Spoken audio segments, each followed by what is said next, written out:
welcome back to PMP Network, and that's Life with Mark Snyder. And with us right now is a special guest for me because I remember in 1969 uh, a song coming out that just the first time I heard it, it just captivated my imagination. And I went out and bought the single of the RCA copy of In the Year 2525, which I still have here in my collection, from Zager and Evans. The song became a huge national hit. It was number one for 6 weeks and actually was the top song of 1969. And here with us right now is Denny Zager, half of Zager and Evans at the time. Hi, Denny. How are you? I'm just fine. Welcome to the show. Glad to be here. You know, it's amazing no matter what you do, everybody will always say, the year 2525. They'll always mention that in the same breath as you. I'll never live it down as long as I live. And I don't think so. I mean, it was such a huge hit. And the interesting thing about that song was that it actually predicted the future. I mean, one of the items in there was you won't need no husband, won't need no wife. You'll pick your son, pick your daughter too from the bottom of a long glass tube. Test tube babies before they were born. Yeah, we had a lot of predictions in there. Some of them have come true naturally. Others haven't, but it's on the right track. It sure is. Yeah, it's amazing that it was so on. Now that song actually was written by Rick. Rick Evans, right? Rick Evans was around. I arranged it. We just worked as a team that way. Yeah, but he actually wrote that in like 1964, didn't he? Many years before. In fact, he put it in front of his group that he was working with at the time, and they listened to it and say, no, this won't work. So he stuck it back in the bag. Wow. And then many years later, we were on stage in Nebraska, is where we got our start, actually. And we were looking for up-tempo songs, and he pulled it out of the bag again and played it, and I thought, well, it's an up-tempo song. What the heck? We'll give it a shot. Yeah. And before long, everything was happening with it. So. What was that like? I've always imagined, and I guess any musician would imagine just having that happen. Overnight, you guys were huge, and in fact, there's a very, very funny story that you've told me that I want you to repeat for my listeners. Talk about the Woodstock situation and what happened other than Woodstock. Naturally, nobody knew what Woodstock was going to be. It was just a thing in the park. It was just weird. And our managers said, well, that's a freebie. No way can you do it for nothing. They had one of the top duos in the country. We had the big hit going and the whole thing. So they said, no way, Jose, that you're going to do that for free. So, we backed off, and we just watched the whole thing go on, and everybody was astounded as to what happened. And so very basically, we were supposed to play Woodstock, but we never did. And instead, you opened for who? Engelbert Humperdinck, the Greek Theater in Los Angeles. It was a strange time. And the really weird thing about that hit record, we were just putting some statistics together for the website just recently here. And there's a list of 200 songs of all-time hits from the very beginning, even way back in the days of Bill Haley and Rock Around the Clock and things like that. Mm-hmm. And this list goes all the way up till now.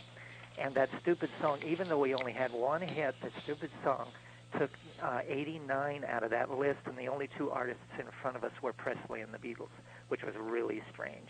Wow. That's truly a one-hit artist. Well, yeah, I guess that that brings the question that I'm sure all my listeners are wondering as well. I mean, here you were with RCA, which was a huge conglomerate, still is. They had enough promotional power to put the song into number one position. What happened to follow-ups? Whatever happened to that? Well, we were like a lot of other artists. We tried to follow it up. And we did. We followed it up with a couple things, and they got on the charts just a little bit, and they just fizzled out. And very basically, to make a long story short, that hit was so strange, and it was so huge that it dwarfed any and everything around it. It's like you've just put out a movie called The Wizard of Oz, and now what do you follow it up with? And it was that strange and that huge, and for years and years we kicked ourselves. Why couldn't we do that? But as I look back, I think it was a very simple political science that took place. It was just such a monster that we couldn't have followed it with anything, I don't think. Now, you guys stayed around together for a little while, but I guess you broke up around '74. Something like that, yeah. Yeah. What was it? Was it frustrating trying to get that hit again, or what was it that actually ended up breaking you guys up? Well, for one, we were kind of disagreeing on the musical taste category. I was leaning more probably in the classical direction as far as the kind of taste that I wanted to get into as far as the music I wanted to play, and he was leaning more probably towards rhythm and blues categories like that. Hmm. And there's nothing really wrong with that. It's just it just creates a real tough working atmosphere, and you don't agree on what you want to do and where you want to go. And there was always somewhat of a conflict also there as far as just personality conflict. But other than that, and nothing was happening, so we split and went our separate directions. So Interesting you mentioned about personality conflict because you look at Simon and Garfunkel, and obviously they had the same situation. well, But when the hits are coming, though, uh, the personality conflict seemed to be overlooked a little bit more. Well, sure. I mean, because there's millions of dollars involved, but I think that's very normal. It's just groups become like a family. I mean, you eat, sleep, and drink with these people, and they become like brothers or sisters, things like that. And a lot of people don't relate. I mean, the greatest groups in the world, the Beatles broke up. I mean, the very best of them break up for these Right. reasons, and that's one of the reasons why I got into the style that I'm doing now. In fact, it was the main reason because I had trouble agreeing with other people, and I wanted to go my own direction. And this style that I play now allows me to be basically the one-man band. I can do what I want when I want, and I can do my art form. Have the freedom to choose what I want to do. Hmm. Now, without commercial restraints, you can pretty much do what you want to do. What do you think the internet has contributed to all this type of stuff? Well, for me, it's fantastic because I've been looking for a vehicle to push this style for a long time, and the style that I'm been working on for years now it's really quite sophisticated, and it takes some room on any advertising situation to get this across. And actually, the website to me is it's like a giant want ad. I mean, you can put any and everything on there. And so it's a fantastic way to get out there. Of course, nowadays the way things are going, a lot of the ways is your website becomes kind of a fancy business card. That's true, and of course the website for Denny Zager is Zager guitar GUITAR.com, and on the site, as soon as you click on, you'll hear in the year 2525. That's it. I didn't realize this until studying some of the materials on your website and stuff. That actually you and Rick recorded that song on your own with your own money on a label called Truth, and gave the copies out to the DJs around Lincoln, Nebraska, where you guys were from. Yeah, right. Now, it wasn't even our own money. We borrowed $500 to do it. That gives you an idea where we were at the time. Wow. And we started selling it over the bar in the nightclub that we were in, and we pulled a trick that worked pretty well. That bar was doing advertising on the radio, and so they needed some music to go behind the advertisement, so we put a little clip of 25. Oh. And people started hearing it, and they called in and said, well, can you play the whole thing? And so they started playing the whole thing, and that's where everything happened. That's a great idea, see that? Yeah. And now, so this was your own money. You guys took a shot. With the version that RCA later recorded, was it a different version or the same exact song? It's the same version, except they went in and remixed it just a little bit. They built the voice just a little bit more because back then words were real important, and it was in the time of the war situation and everything, right. and protest songs, the whole bit. That was back in those times, and so the words were really important. So all they did, they left the orchestra exactly the same, and pushed up the voice just a little bit, and that was done in a little town called Odessa, Texas, believe it or not. Just a little podunk village out in the middle of nowhere. Wow. Kind of a oil drilling area, as I recall. It's interesting, I mean, because that version, of course, became huge. But I would assume that people who own the copy on the Truth records, that must be a collectible at this point. Very, very collectible because we only put, I think, 500 of those out, and that was in Lincoln, Nebraska. So, and up to date, I think we've sold, it's still in the gold series, somewhere probably pretty close to 10 million, something like that. And naturally, if you would consider that up against today's record-buying public, back then we didn't have a tenth of what we've got as far as the record-buying public. Nowadays, if we had a hit in that same perspective, I mean, it would be, well, it would be a monster like it was back then. Right, exactly. That's interesting. We're talking with Mr. Zager and from the Denny Zager from Zager and Evans, and it's an amazing story. And you, of course, have never really left the music biz. You're a teacher. You actually make guitars. You're really into the business. Well, this is kind of a culmination of about 35 years of work for me in two different areas. I just visited the Martin plant in Nazareth, Pennsylvania, which was probably really exciting to me because, I mean, you see every part of a guitar, go together. At the time I was there, they had a couple guitars they were building for Eric Clapton. I mean, they built guitars for the best in the world. And basically, I went down there to present my string science to them. And I'm in the process. This is a situation where I set up a guitar, and it basically plays 60 to 75% easier than it does from the factory. And I've had some tremendous success with it with my students. I literally rework all the guitars for my students. And for people that don't have a lot of strength, like beginners and so forth, it's like a power steering on your car. You just barely have to press the string down to get it to play this way. And it works great for beginners that way, but for professionals, it makes you much faster. Nowadays, I work a 3-hour thing, and I perform all by myself with an acoustic guitar for 3 sets, 3 45-minute sets, which is really difficult to do to get a varied sound enough to keep people interested for 3 hours. And I used to work, do a vocal thing, because voice is actually my main bag, but the instrumental thing has been a very exciting direction. And with this string science that I got going for me and the original style now, I do anything from Bach and Beethoven to Eric Clapton to most styles are in many cases limited to one part of an orchestra, meaning a lead line, a chord structure, a bass, or something like that. But this does it does actually about 6 parts at the same time. If you tune into the website, that'll all be explained and everything. Wow. But, so, I play full arrangements. I'll take a brand new song. I've got any of the new ones, Faith Hill, Breeze. I worked up a version of that just very recently. It's coming on real strong. It's got all the orchestration parts. It's got the lead line, chord structure, bass, rhythm.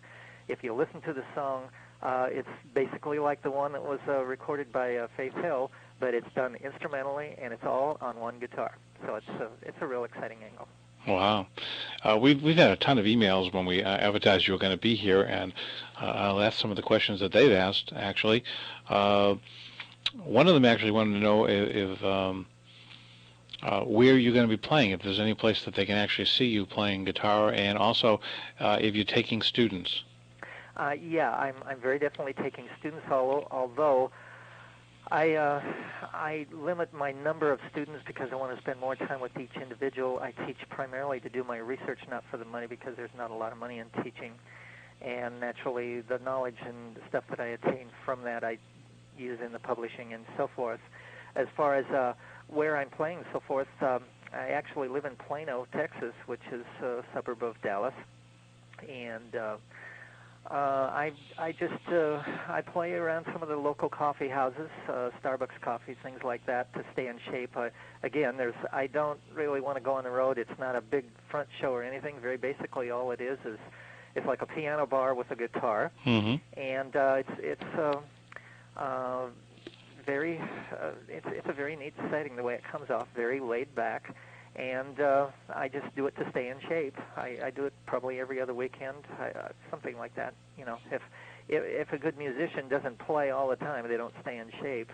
So I'm constantly researching and everything, and my students are part of that research edge. And this style, I think, it already has. It's changed the form of guitar playing, Well, most guitar players, they just play a lick or they play rhythm. Mm-hmm. But very seldom, probably less than 5% of guitarists out there do the whole arrangement because it's hard to do. But in this style, I've simplified it down to,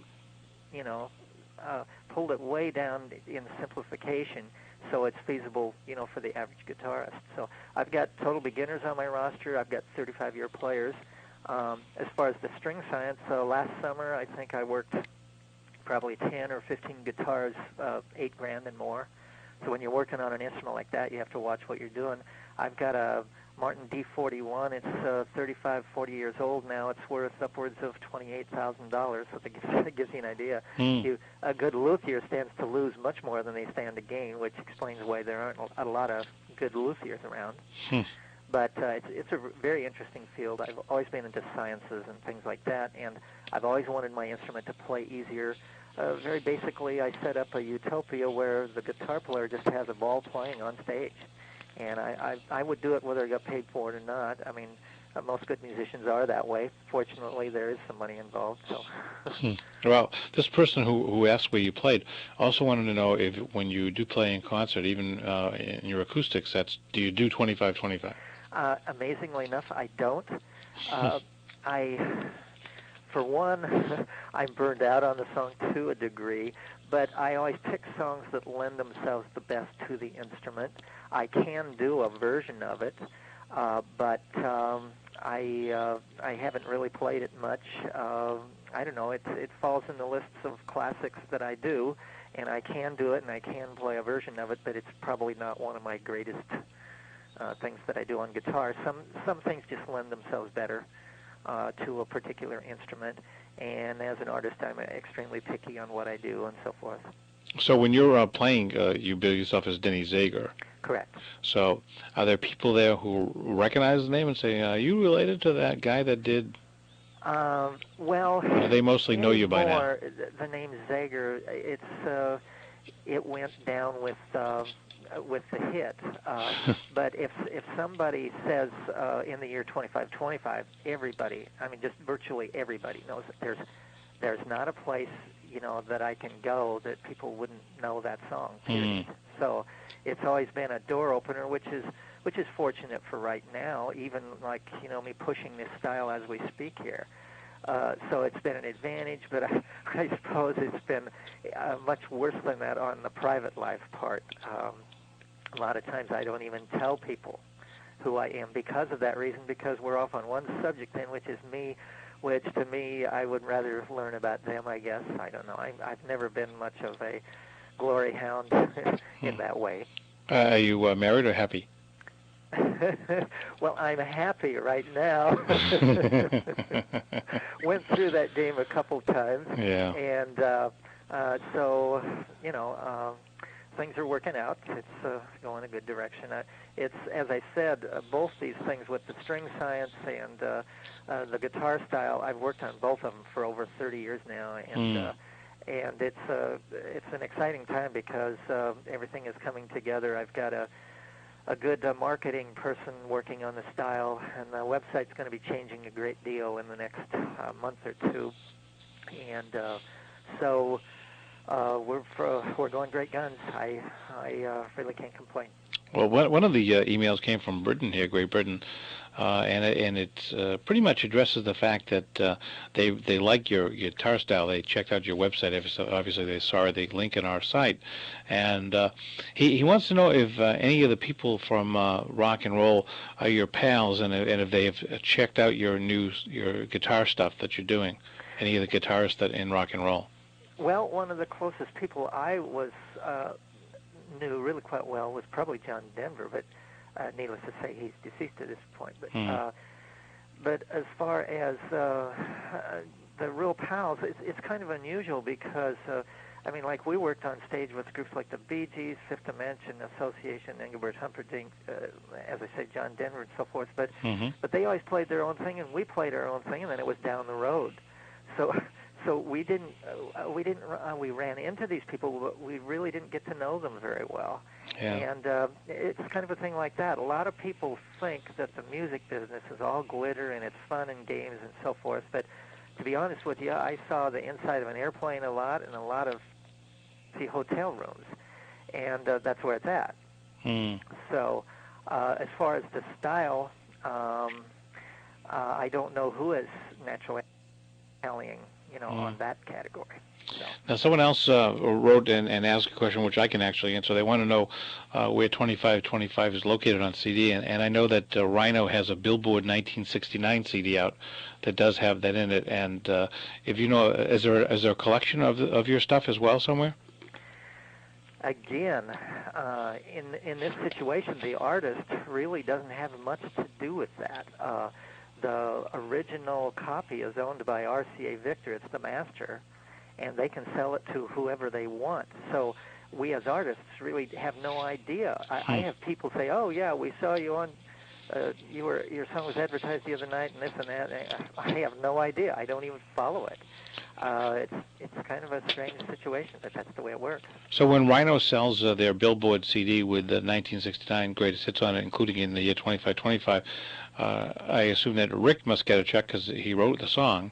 Right.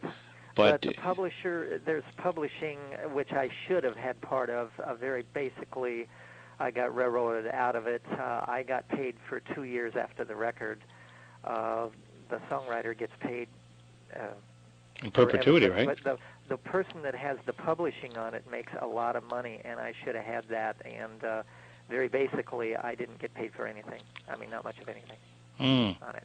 So, which, needless to say, is a sore spot, but you get over it. It's a thing. I got the fame, but not the fortune in that direction. Well, the fame helps too. I mean, I'm sure a lot of people will check out ZagerGuitar.com, and I'm sure people are very eager to learn your methods, since you are a proven commodity in rock and roll and in music, and also in other types of music, which I think is interesting. If they come to a concert, they come to see Denny Zager, they're not going to see Zager and Evans. They're going to see Denny Zager doing music that's Denny Zager's music. Exactly. Yeah. And that's been hard lately too, because it's like an actor does one movie, like Superman is known for Superman. That's what he's known for, and they screencast him as that, and they don't let him out of there. And it's kind of a tough thing. I mean, 25 was a monster hit, and everybody knows me for it, and for that reason, naturally, they come to see Zager and Evans, and when they don't see the duo, then and that's hard for me because I'm way, way past that. I've gone to many other fields now, far beyond that. So, do you ever think about commercial charts, or is that like you don't care about it anymore? You mean cutting again? Yeah, a Billboard. Very definitely. This promoter and marketing expert that I got working now, we probably have a making of an album instrumentally. Yeah. The voice thing, I don't know about the voice thing, but this guitar style has become really a tremendous thing in my life. It's a way of speaking your musical ideas, and it's not just a voice. It's not just words. I mean, it is. I do Bach and Beethoven. I can go way back and do things on the guitar of the masters that have never been done on guitar before, and that to me is out on the cutting edge. It's extremely exciting to me. So. Well, yeah, it's interesting. You never know the way the music scene's going to go. One day it can go punk and rap. The next day it can go back to the old classics. So you may be riding the crest of a new wave. You never know out there. That's the scary part about the record and music industry. But that's the way it is, and you learn to roll with the punches. Denny Zager, thanks so much for coming on PMPNetwork.com, and also we want to remind you to go visit Denny's site. It's Zager, Zager guitar.com, and you can check it out. And don't forget, if you want to go get the Billboard 1969 Rhino version, it has in the year 2525, there was one other song that was just about as popular that year. Also was number one 6 weeks or 7 weeks, and also was on the charts quite a few weeks. That was the Let the Sunshine in Aquarius by Fifth Dimension that year.